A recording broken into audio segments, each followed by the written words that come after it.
Hey everybody, welcome to another episode of the Witching Hour podcast. I am your host, Tony Covington, and with me tonight is the one, the only hack of Hack's Horror Show.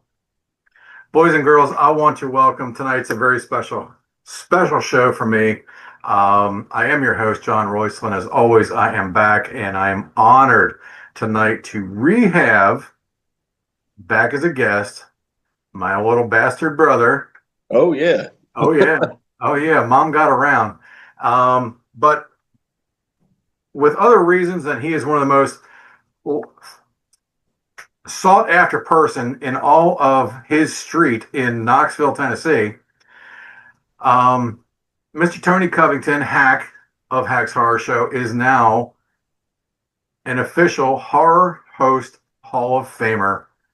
And I could be not any more proud than I am at this moment, to the point that neither one of Tony or I, under our clothes, are wearing anything tonight. And we are about to go balls deep into this conversation.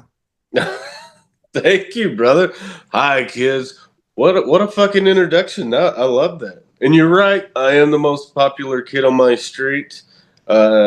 Getting even more popular. The other day, I posted a picture on Facebook, and it got 12 likes. So I think I fucking know a thing or two.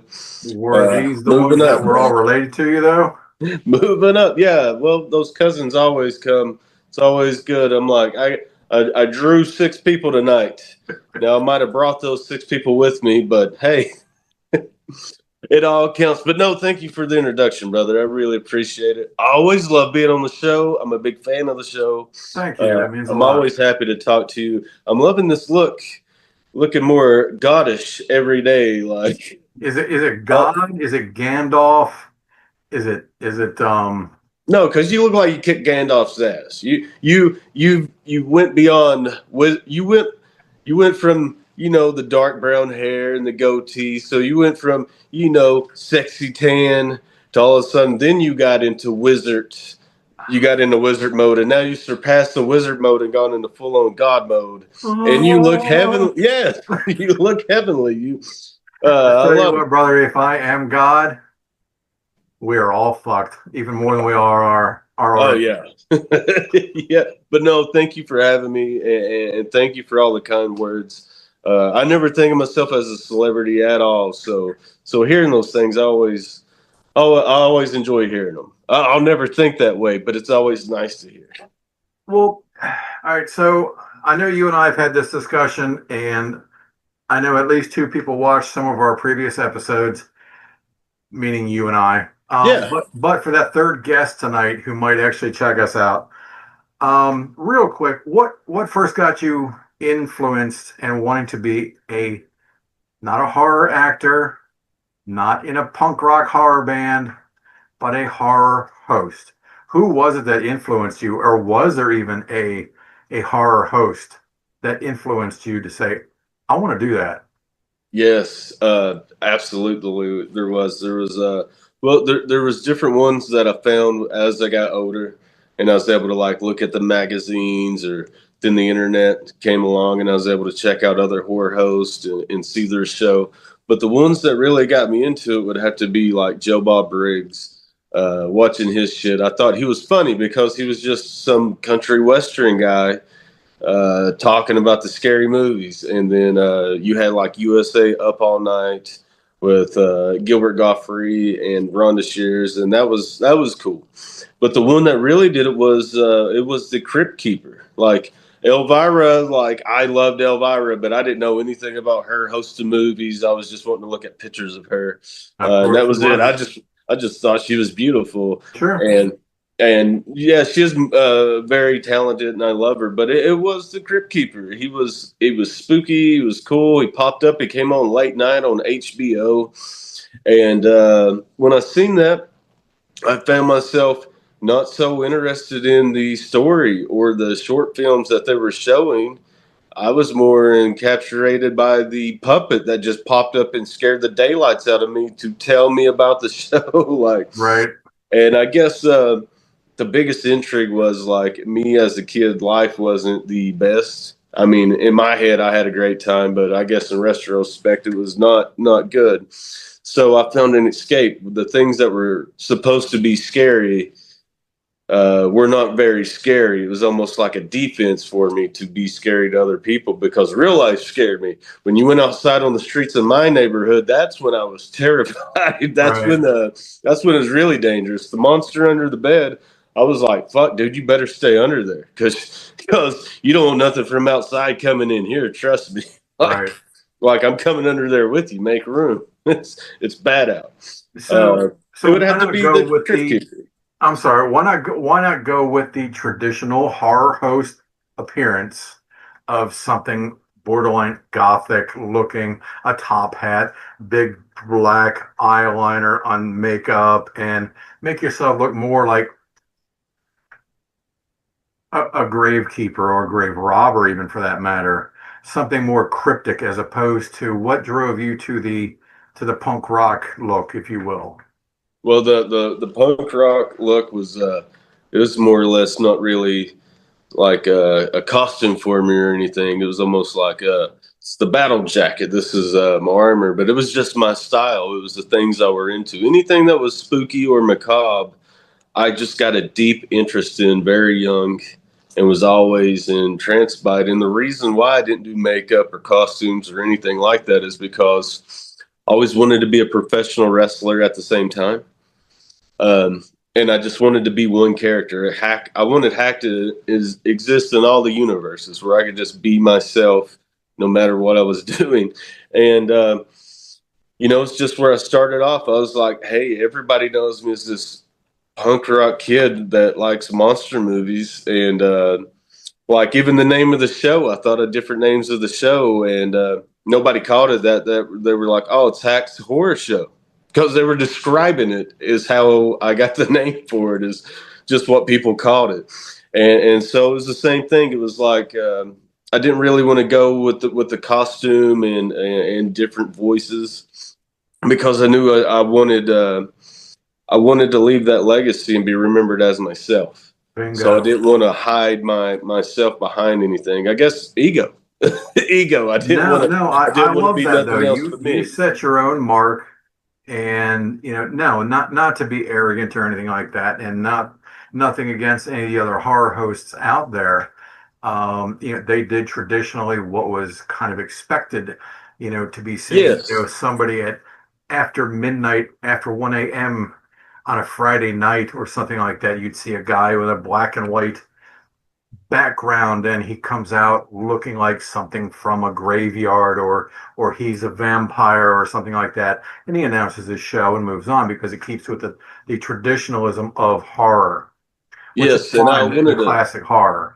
Yes, and I wanted to be unique in that I was one of what you called a normal, because there were some horror hosts, uh, like Billy and so on, pop up and they just have a cigar and glasses, and it would be your late night anchor man just talking to you, showing Right. the movies. I wanted to be different in that I was not going to be the same thing that a lot of people were, and not knocking how they do their thing or anything. I love all the shows. I just didn't want to be that. I wanted to be my own thing, and I just didn't want to do the makeup. I didn't want to have a costume. I didn't want to hide my face and pretend to be like a vampire or anything else. I was like, I'm just going to be me Right. and just do this thing how I want to do it. So that was the whole thing of it. And like you said, it was my own way of standing out, being different. Even Right. my approach, the way I host a movie, a lot of the traditionalists or other horror hosts would probably hate that because I don't give you details. Your intro is not only horrific, it's hysterical. Yeah, I mean, one of the first times I saw it, for boys and girls, for those of you who have not seen it, it shows a bunch of random little skits of pieces of this and that. And at one point, it shows Hack, I believe, actually with a backwards baseball hat on, I think, in a white lab coat. And he's kind of turning towards the screen. and he's smoking crack. He's like, "Oh shit," and kind of like drops it to the Yeah. side or whatever. Yeah. I mean, I it set the whole mood for me for the night. It was hysterical. It put me, I think, onto Hack's level of mentality because you were open to that. Don't take it so serious. Make No. a joke about things. We're here to just fucking have a good time with it. No, and that was the whole thing that ties into the other stuff, like not having the makeup. When you asked about who strongly influenced me, well, Horror Host, yes, was the Crypt Keeper, Hmm. but the person who like inspired me the most to do what I'm doing was Fred Rogers, Mister Rogers' Neighborhood, Hmm. and with him, he was a hero, and he was just a normal guy coming in, inviting you into his home and you just shared a good time with him in this little span. And Mr. Rogers would hate my show, but I absolutely loved his. But he was just himself Right. and inviting people in, and that was the thing. Like in his world, there were puppets in the next room. The mailman would just walk in the door. He was singing. He was feeding fish. Like he lived in this whole world, but it was a nice world. And I wanted my show to be the adult Mister Rogers' Neighborhood. I was like, if The he is the guy on the North other Pole, side of town, the other neighborhood. yeah, on the other side of town you have Hack, and I'm just inviting you into my place, and we're Right. gonna have a good time, and we're watching a movie together, I love and that. and not taking it serious or having fun. And then those things came about with trying to be funny. Was It was like, what would Mister Rogers not do ever? He wouldn't freebase cocaine I as he's mean, hosting a thing called Science Time and then tell you how to perform a lobotomy. But all my science on my show is legit science. But like the skits and stuff, doing different ones, and it was having fun with it. It was like, okay, we are gonna watch a scary movie. We are gonna do that, but I'm not here to scare you. right. Hack is not the bad guy. Hack is your uncle that's gonna let you sip a little sip of beer, or let you puff on a cigar behind the shed. Like I'm Right. gonna be that cool uncle, invite you in for a minute. That's why I tell the kids to turn on the TV. Don't wake up grandma. Let's have some fun. Let's be mischievous. Obviously, kids don't do fucking meth. Uh, Let Hack do it on TV for you. Like that was the whole point of that. If you're gonna do something naughty, let it be more make believe. Oh fuck, man! I was waiting for that punchline. Yeah. Oh, that's beautiful. I love that. So that was the whole premise of that was like, yeah, we can be spooky, but man, like I say, like you hear me do a wrestling promo, and I will say I'm 5'8" and out of shape. Because obviously, when people see me, they're like, "This guy's 5'8", and oh, he has a chainsaw. Okay, maybe he might kill me. Like, Right. having fun with that. Like, I'm not scary. I'm not an intimidating person. So we're gonna have fun. We're gonna have Good. fun with the whole thing, and then I don't know how to be funny, so I just took things in my head. I was like, wouldn't that be fucking weird if I did that? Maybe people will get a kick out of it. And that's where all the skits come from. So, Horror Host Hall of Fame. Yes. What does that mean to Tony? To Tony, that means so much. It's a combination of it started this whole thing, John, when I was a kid. I was a young kid, and I wanted to be this horror host. So being a tape trader, I'm taking tapes and say you want a copy of A Clockwork Orange or a copy of Faces of Death. Well, I was videoing myself hosting these films. So yeah, I would trade the tapes with you. But unfortunately, when you got it, it wasn't a clean copy. It was a bootleg of the film with me hosting it. So I was forcing myself to be your horror host and trading that around town, and just that kid in me just wanting to have fun and try to live out a dream in whatever weird way he was trying to live it, and getting that out there, then like going to the public access station and trying to get stuff on television and trying to learn television production and all that stuff.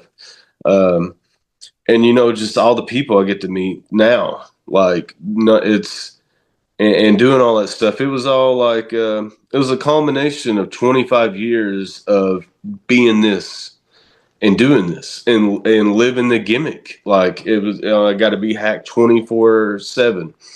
I love my family. I'm a family man. I love my family. I love my friends. I work extremely hard. I work nonstop all the time. My, I don't have a boat. I don't go fishing. I don't build things in fucking bottles.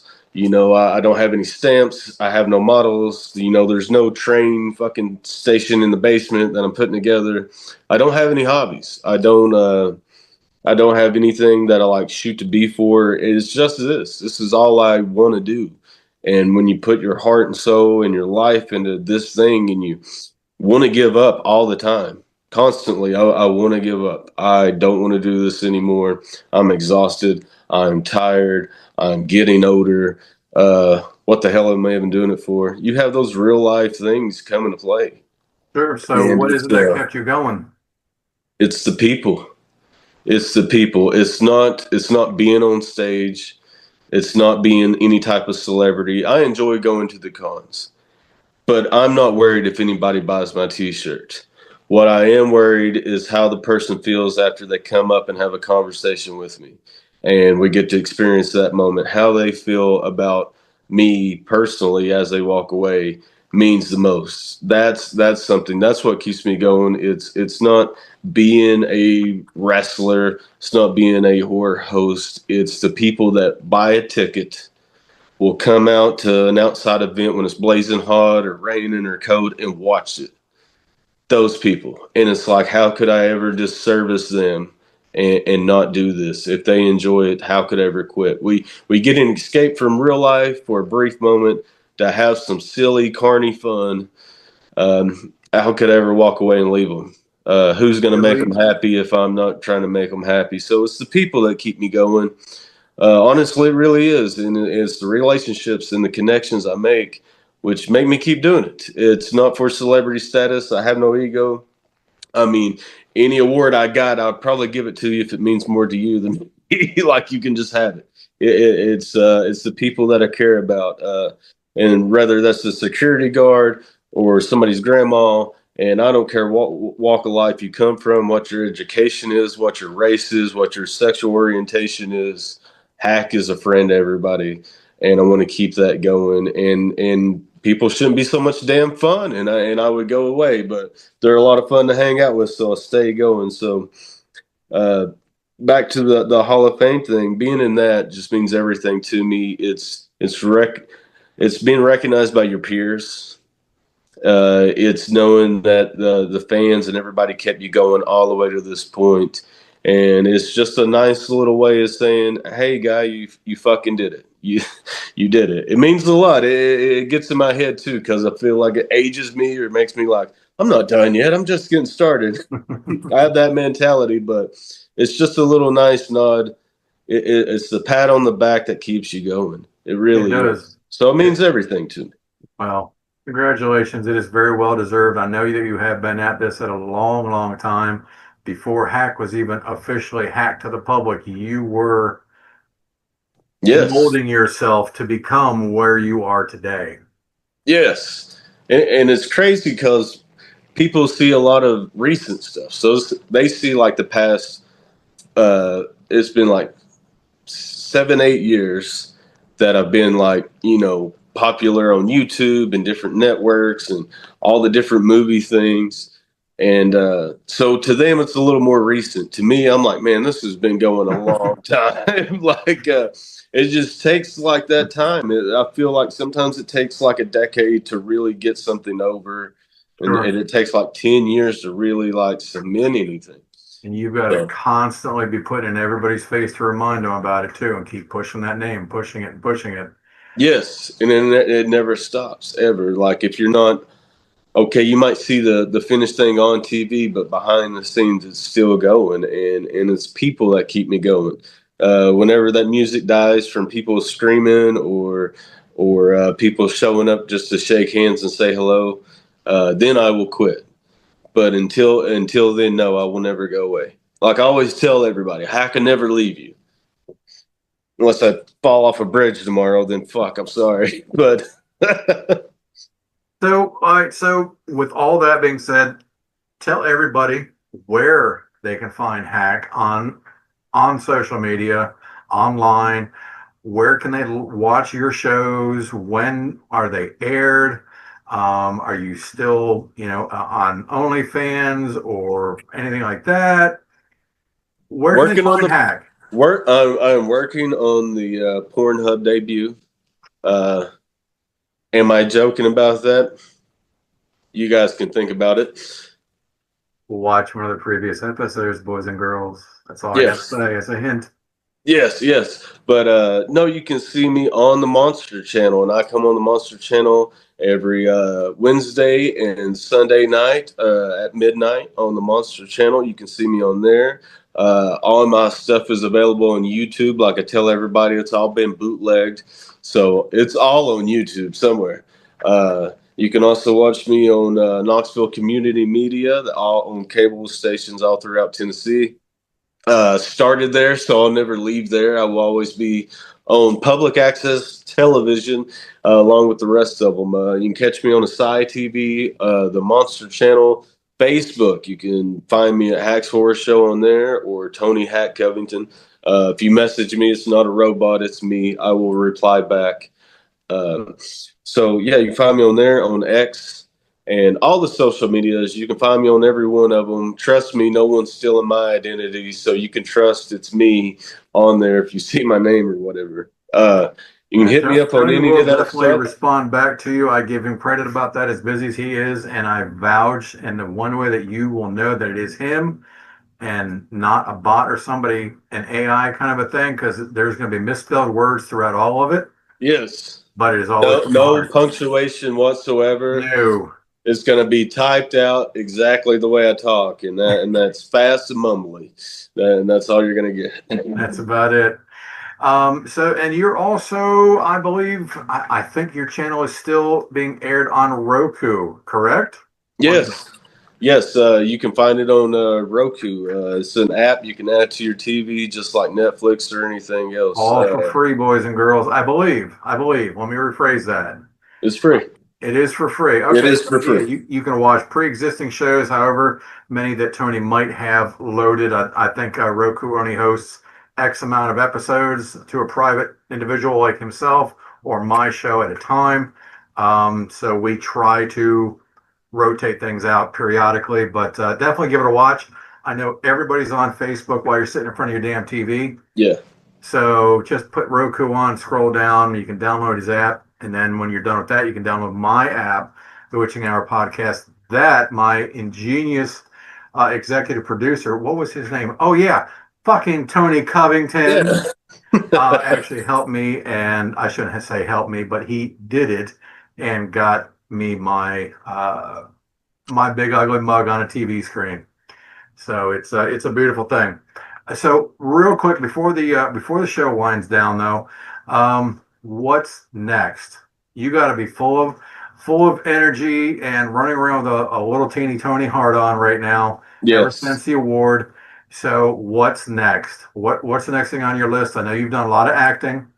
I know you are going to be working on supposedly a Christmas horror film that you're going to be helping make. Yes. But what is Hack going to be doing? What's next for Hack? For Hack, the main goal is I've been a guest at so many conventions and cons. I would really like to put one on for people and put it on in a different way, which means I just want to change the presentation to make it more welcome for everybody of every age, and maybe we drop those prices down so everybody can afford it and have fun. Something like that. Maybe to make some more episodes. I don't know. That was the whole thing. I was like, man, I'm always chasing these goals, and then when I meet them, I'm like, what's next? So there will be plenty of stuff next. Tons more movies. I will never quit wrestling, so I will do wrestling. I will come wrestle you at your birthday party, bar mitzvah. If you're having a wedding, I will marry you and then fight you for the right price. So I'm never going to quit doing any of it. And the only thing that's next is to really just not only to make this Christmas film, is to make a couple other films, but my main thing is all the people that love all these different things, whether it be horror, comic books, or anything that distracts you from everyday life. I want to put all that in one spot and make it accessible for everybody, everybody, all walks of life, even casual fans. I want to make it where the kids chasing the ice cream truck can make a left corner and they can run right in the front door and have just as much fun as everybody else. So that's the main goal, is to do that, to always service the people. That's what's next. That's what's next for Hack. Hall of Fame horror host with a heart, right there, Mr. Hack, Tony Covington, boys and girls. Tony, congratulations from the bottom of my heart, from the bottom of the horror community. Congratulations. Well deserved. I am honored to call you a friend, and I'm proud to be your brother. Thank you again for coming on to the show. Boys and girls, definitely find Tony. Send him a shout out. Just say hello. He will say hello back. Might not be anything else. Might be spelled wrong, like I said, but he will communicate with you. He is all about people. He is nothing but heart. He truly means that. And I'm just so damn glad to be here with him on this momentous moment in his life. I ain't trying to interrupt you, John. Please. But if you mean all that, can I say it? Can I say it? One time, let me say it. Keep it evil. Oh, that felt good. That felt good. It does feel good, doesn't it? You guys got to keep watching and listening to The Witching Hour. It's my favorite podcast. It is. And it's always a privilege to be on here. Truly is. I appreciate that. Now, without your support and the support of all the fans that have really been coming back out since I have come back to full fruition in just the last maybe 2-3 months, numbers are coming up. You guys are responding to commenting on the show. Please, if you do nothing else, just hit the subscribe button on your show, or on my show and Tony's show, on YouTube. I'm also on Instagram and Facebook, The Witching Hour Podcast. I told you that Tony's been nice enough. He's got me on a Roku, which some of the shows are dated a little bit. We got to update some of that, we'll fix that when we get to it.